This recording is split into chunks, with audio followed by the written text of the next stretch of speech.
Chapter 25, we're back to the present time. All of this is in the present.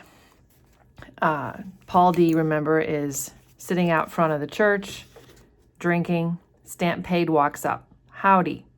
Stampede is still fingering the ribbon. So remember, he's carrying a little ribbon that he had found in the river tied to a little bit of hair. So this is a reminder of the death of a slave, a child, and he's keeping it in his pocket. And Paul D is sarcastic with him. He's like, if you got anything else to give me to read, it's a waste of time because he can't read. And Stampede sits down next to Paul D and he says, no, this is something else. And then he admits to Paul D, he says, this is hard for me, but I have to do it. There are two things I got to say to you.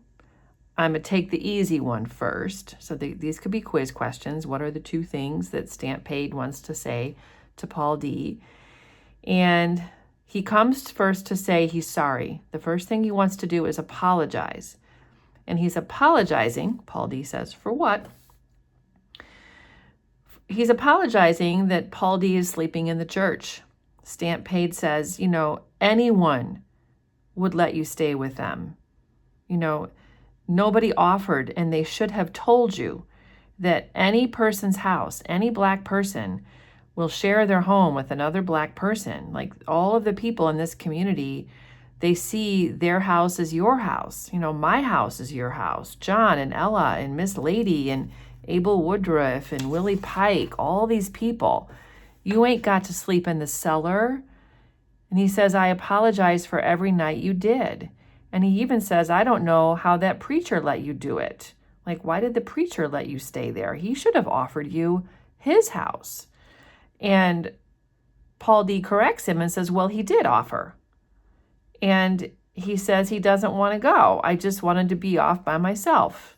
He offered. Every time I see him, he offers again. And Stampede is relieved. He's like, well, good. I thought everybody had gone crazy.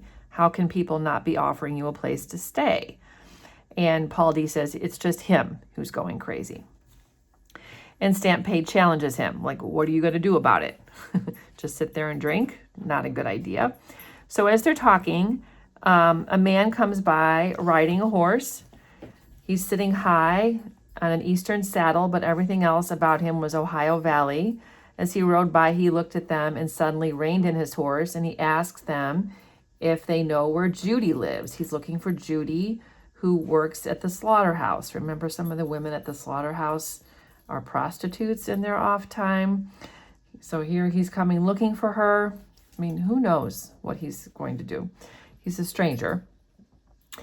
And so they sort of direct him towards the slaughterhouse. They don't know exactly maybe where she lives. But then this man comes back and he says, I don't think you should be drinking at the church. There's a cross up there. You should show some respect. And Stampede acknowledges that. And he says, you're right about that. That's actually why I'm here to talk to this man. And he's telling this man that he's there to see Paul D to tell him that he should not be drinking at the church. So the rider clicked his tongue and trotted off. Stampede made small circles in the palm of his left hand and says, you got to choose anyone, choose a house, get out of this church. Don't sit here on the front steps of a church and drink. You need to go stay with somebody. Anyone will take you. I did you harm. I'm here to rectify it. And Paul D's like, no need for that. And then there's another woman who walks by with 4 children. She walks by and she waves and smiles. Hi, see you at the meeting. So everyone knows Stampede. Stampede says, I'll be there. And he points to that woman. There's another one, she would let you stay with her. All these people. Stay around here long enough. You'll see ain't a sweeter bunch of colored anywhere than what's right here. Pride, well, that bothers them a bit. We know this because of baby Suggs. But this community is good to each other. And they would all take him in. This is the point. That's the first thing that Stampede wants to tell him. Then Stampede leaned down and untied his shoe. 12 black buttonholes. This is describing his shoes. And then he shares a story. Now, this is a little flashback. Let me tell you how I got my name. They called me Joshua. I renamed myself. And he told him about Vashti. So Vashti was another slave he worked with. He said, I never touched her at that time, not once, almost a year. We was planting when it started and picking when it stopped. Seemed longer. I should have killed him. Question mark? She said no, but I should have. I didn't have the patience I got now, but I figured maybe somebody else didn't have much patience either, his own wife. So we're getting a backstory about, we can infer that Vashti is a woman, another slave woman who he had feelings for. Vashti and me was in fields together in the day, and every now and then she'd be gone all night. So she was going to someone. I never touched her, and damn me if I spoke 3 words to her a day. So he never did anything with her sexually, but he loved her for sure. They were close. So he wants to get revenge for whoever is sleeping with her. And so he goes to the house, to the plantation home, and he sees the plantation owner's wife. She's drinking out of a glass of water and gazing out into the yard. And he says, excuse me, miss, have you seen Vashti, my wife, Vashti? A little bitty thing she was, black hair, face no bigger than my hand. And she said, what, Vashti? I said, yes, ma'am, Vashti, my wife. She says she owe you all some eggs. You know if she brung 'em? You know her if you see her. She wear a black ribbon on her neck. She got rosy then, and I knowed she knowed. So this is the plantation owner's wife, her face flushed. She knows what's going on with Vashti. And Stamp Paid is telling Paul D, he gave Vashti that to wear, a cameo on a black ribbon. She used to put it on every time she went to him. So Vashti is sleeping with the master, basically.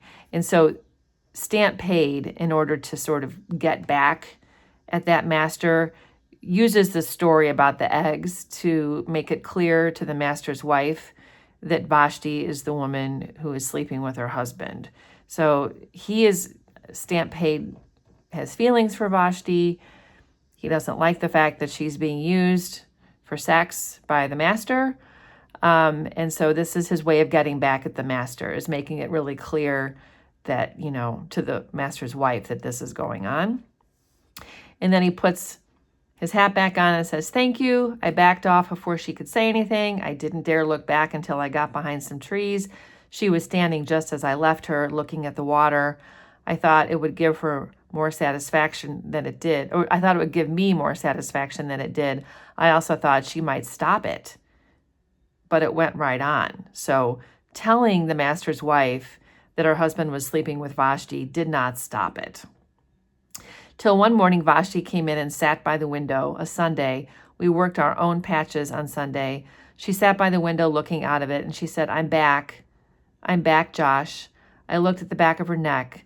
She had a real small neck. I decided to break it, like a twig, just snap it. I've been low, but that was as low as I ever got. Like he wants to kill her. He's so mad at what's happening. Did you snap it? I changed my name. Stamp Paid, meaning like a stamp on like when you buy something and then someone stamps it paid. He feels like he has paid his dues. He has suffered enough. How you get out there? How did you get up here? Like, how'd you get away? On a boat, up on the Mississippi to Memphis, walked from Memphis to Cumberland. Vashti too? No, she died. So it's such a sad story. And then they just shift. And Paul D says, tie your other shoe. Tie your shoe. It's sitting right in front of you. Tie it. This is like, Paul D doesn't like these stories. These are just stories. They all have these stories. These terrible, heartbreaking stories about the people they love and the way they're treated. Would that make you feel better? No. Paul D tossed the bottle on the ground and stared at the golden chariot on its label. No horses, just a golden coach draped in blue cloth. He says, I had two things to say to you. I only told you one. So here's the second thing. I was there, Paul D, when she did it. And Paul D is like, what are you talking about, Judy? This was the other woman. He's like, no, Sethe. And remember, Stamp Paid was there. He saw it. He says, it ain't what you think. She ain't crazy. She loved those children. She was trying to out-hurt the herder.